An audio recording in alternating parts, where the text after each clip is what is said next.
Chapter 1. She is called the Queen Mary, said Abeline's father, and you and your mamma and I shall sail on her all the way to London. What about Pellegrina? Asked Abeline. I will not go, said Pellegrina. I will stay. Edward, of course, was not listening. He found the talk around the dinner table excruciatingly dull. In fact, he made a point of not listening if he could help it. But then Abeline did something unusual, something that forced him to pay attention. As the talk about the ship continued, Abeline reached for Edward and took him from his chair and stood him in her lap. And what about Edward? She said, her voice high and uncertain. What about him, darling? Asked her mother. Will Edward be sailing on the Queen Mary with us? Well, of course, if you wish, although you are getting a little old for such things as rabbits. Nonsense, said Abeline's father jovially. Who would protect Abeline if Edward was not there? From the vantage point of Abeline's lap, Edward could see the whole table spread out before him in a way that he never could when he was seated in his own chair. He looked upon the glittering array of silverware and glasses and plates. He saw the amused and condescending looks of Abeline's parents, and then his eyes met Pellegrina's. She was looking at him in the way a hawk hanging lazily in the air might study a mouse on the ground. Perhaps the rabbit fur on Edward's ears and tails and the whiskers on his nose had some dim memory of being hunted, for a shiver went through him. Yes, said Pellegrina, without taking her eyes off Edward. Who would watch over Abeline if the rabbit were not there? That night, when Abeline asked, as she did every night, if there would be a story, Pellegrina said, Tonight, lady, there will be a story. Abeline sat up in bed. I think that Edward needs to sit here with me, she said, so that he can hear the story too. I think that is best, said Pellegrina. Yes, I think that the rabbit must hear the story. Abeline picked Edward up, sat him next to her in bed, and arranged the covers around him. Then she said to Pellegrina, We are ready now. So, said Pellegrina. She coughed. And so, the story begins with a princess. A beautiful princess? Abeline asked. A very beautiful princess. How beautiful! You must listen, said Pellegrina.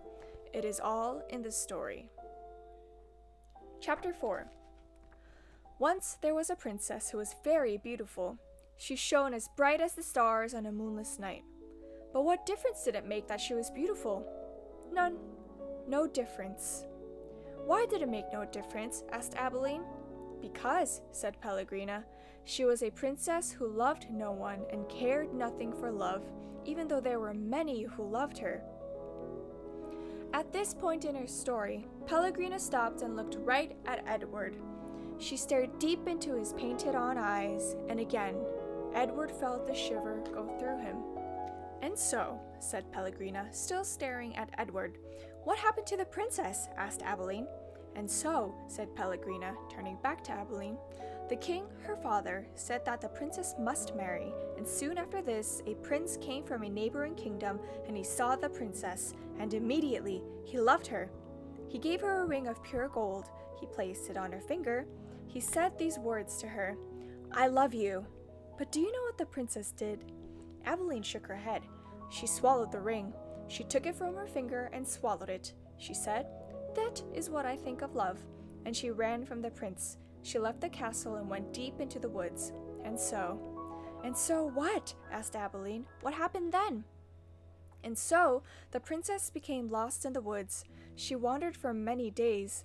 Finally, she came to a little hut and she knocked on the door. She said, Let me in. I am cold. There was no answer. She knocked again. She said, Let me in. I am hungry. A terrible voice answered her. The voice said, Enter if you must. The beautiful princess entered, and she saw a witch sitting at a table counting pieces of gold. 3,622, said the witch. I am lost, said the beautiful princess. What of it? Asked the witch. 3,623. I am hungry, said the princess. Not my concern, said the witch. 3,624. But I am a beautiful princess, said the princess. 3,625, replied the witch. My father, said the princess, is a powerful king. You must help me or there will be consequences. Consequences, said the witch. She looked up from her gold. She stared at the princess. You dare to talk to me of consequences? Very well then, we will speak of consequences. Tell me the name of the one you love. Love, said the princess. She stamped her foot. Why must everyone always speak of love? Whom do you love? Asked the witch. You must tell me the name. I love no one, said the princess proudly. You disappoint me, said the witch. She raised her hand and said one word, Farthfiggery. And the beautiful princess was changed into a warthog. What have you done to me? Squealed the princess. Talk to me of consequences now, will you? Said the witch, and she went back to counting her pieces of gold. 3,626, said the witch, as the warthog princess ran from the hut and out again into the forest. The king's men were in the forest too, and what were they looking for? A beautiful princess. So when they came upon an ugly warthog, they shot it immediately. Pow! No, said Abilene. Yes, said Pellegrina. The men took the warthog back to the castle, and the cook slit open its belly, and inside it she found a ring of pure gold. There were many hungry people in the castle that night, and all of them were waiting to be fed. So the cook put the ring on her finger and finished butchering the warthog. And the ring that the beautiful princess had swallowed shone on the cook's hand as she did her work. The end. The end? Asked Abilene indignantly. Yes, Pellegrina said. The end. But it can't be. Why can't it be? Because it came too quickly. Because no one is living happily ever after. That's why. Ah, and so. Pellegrina nodded. She was quiet for a moment.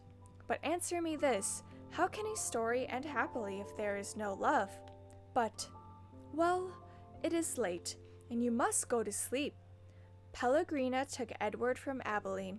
She put him in his bed and pulled up the sheet up to his whiskers. She leaned close to him. She whispered, You disappoint me. After the old lady left, Edward lay in his small bed and stared up at the ceiling. The story, he thought, had been pointless. But then, most stories were. He thought of the princess and how she had become a warthog. How gruesome! How grotesque! What a terrible fate! Edward, said Abilene, I love you. I don't care how old I get. I will always love you. Yes, yes, thought Edward. He continued to stare up at the ceiling. He was agitated for some reason that he could not name. He wished that Pellegrina had put him on his side so that he might look at the stars. And then he remembered Pellegrina's description of the beautiful princess. She shone as bright as the stars on a moonless night. For some reason, Edward found comfort in those words and repeated them to himself. As bright as the stars on a moonless night. As bright as the stars on a moonless night. Over and over until, at last, the final light of dawn appeared.